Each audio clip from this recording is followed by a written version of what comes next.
ഇന്ന് മറ്റൊരു വീഡിയോ ആയിട്ടിരിക്കുന്നു. ഇന്ന് പറയാൻ പോകുന്നത് മറ്റൊന്നുമല്ല.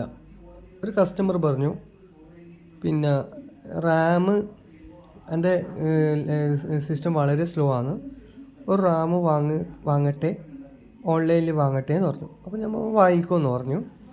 അപ്പം ആ റാം വന്നതിന് ശേഷം ഓൺലൈനിൽ വന്നതിന് ശേഷം ആ റാം ഇവരെ സിസ്റ്റത്തിൽ എടുക്കുന്നില്ല. എടുക്കുന്നതിൽ 2 റാമുണ്ട്. അതായത് ഓൾറെഡി അവരെ സിസ്റ്റത്തിലുണ്ടായ റാമും ഈ പുതിയ റാമും ഒന്നിച്ചിട്ട് കഴിഞ്ഞെങ്കിൽ എടുക്കുന്നില്ല. പക്ഷേ ആ ഓരോ റാം ഫസ്റ്റ് ഒരു റാം ഇട്ട് നോക്കി അത് എടുക്കുന്നുണ്ട്, പിന്നെ അത് ഓൺലൈനിൽ ബുക്ക് ചെയ്ത റാം ഇട്ട് നോക്കി അത് എടുക്കുന്നുണ്ട്. പക്ഷേ 2 റാമും ഒന്നിച്ചെടുക്കുന്നില്ല.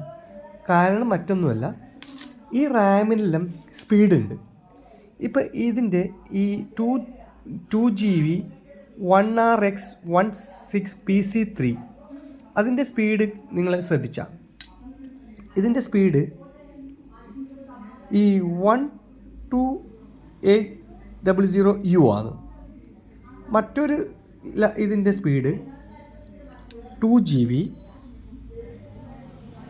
1RX8 PC3 10600U.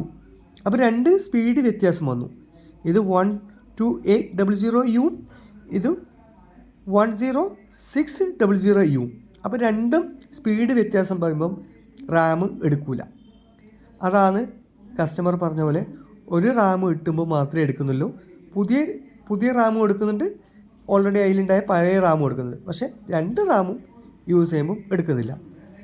ഇതാണ് കാരണം.